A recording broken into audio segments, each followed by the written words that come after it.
Перад вами адна з найбольш знакавых кніг паэзіі ў беларускай літаратуры «Вянок» Максіма Богдановича. Але ён не так проста дайшоў да свайго чытача, як магло б падацца. Ідэя стварэння кнігі ў Максіма ўзнікла пасля таго, як ён вярнуўся з падарожжа на радзіму.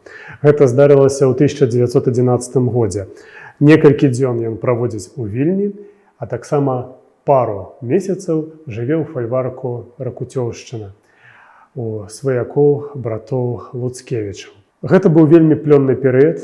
Максім стварае некалькі цыклаў вершаў. «Места», «Старая Беларусь», «Згукі бацькаўшчыны». Адпаведна, у яго з'яўляецца ідэя аформіць напрацаваны наробак асобнай кнігай. Ён дасылае шытачак сваіх вершаў, як напісана ў «Вянку», у рэдакцыю з просьбай падумаць наконт магчымасці выдаць іх асобным выданнем. Праўда, гэтая справа на пэўны час застапарылася. Праблема вельмі зразумелая, не было грошай на выданне. Кніга ўжо была амаль скампанаваная, але гэтая прычына адтэрмінавала выхад дзесьці на 1,5–2 гады. Паспрыялі таму, што кніжка ўсё ж такі з'явілася. Вацлаў Ластоўскі, які прадаў свой антыпендыум з выявай мядзведзя нейкаму шляхцічу, які хацеў мець такі сувенір. А таксама браты Луцкевічы, якія знайшлі выхад на спонсара, калі казаць сучаснай мовай, фундатарку Магдалену Радзівіл. Таму не дзіўна, што на тытульным лісце мы можам пабачыць яе герб лебедзя. Выява для знакамітай вокладкі была знойдзена Вацлавам Ластоўскім сярод малюнкаў навучэнцаў Шцігліцаўскай школы. Ён быў зроблены ў 1905 годзе, але спатрэбіўся толькі, калі выходзіў зборнік Максіма. Максім Богданович вельмі сур'ёзна паставіўся да кампанавання гэтай кнігі.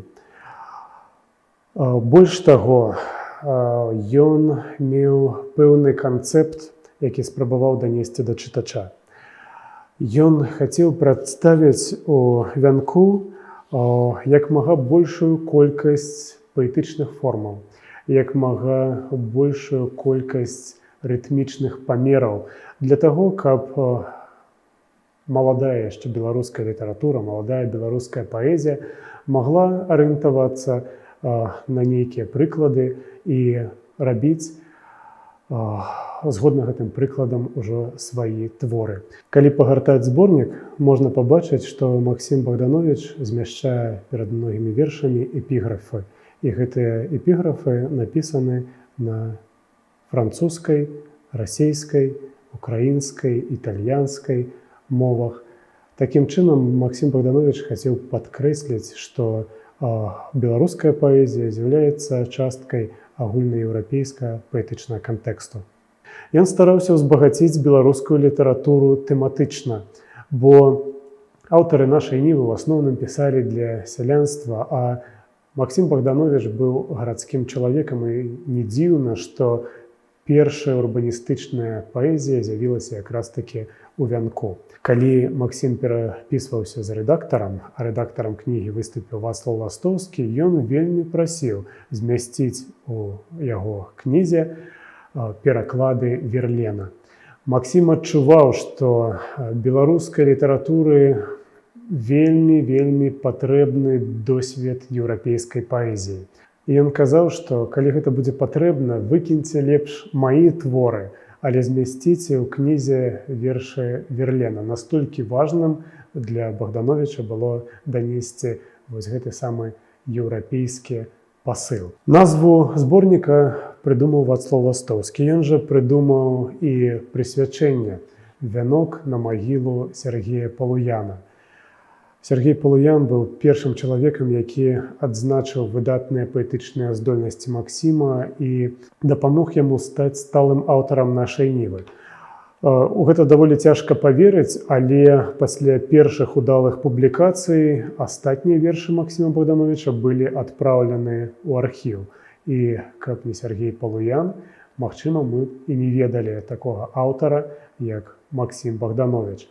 Таму гэтае самае прысвячэнне ёсць як своеасаблівая падзяка маладому беларускаму крытыку, які вельмі рана пайшоў з жыцця. У гэтай кнізе ёсць пэўныя памылкі, за якія Богданович вельмі крыўдаваў на Вацлава Ластоўскага.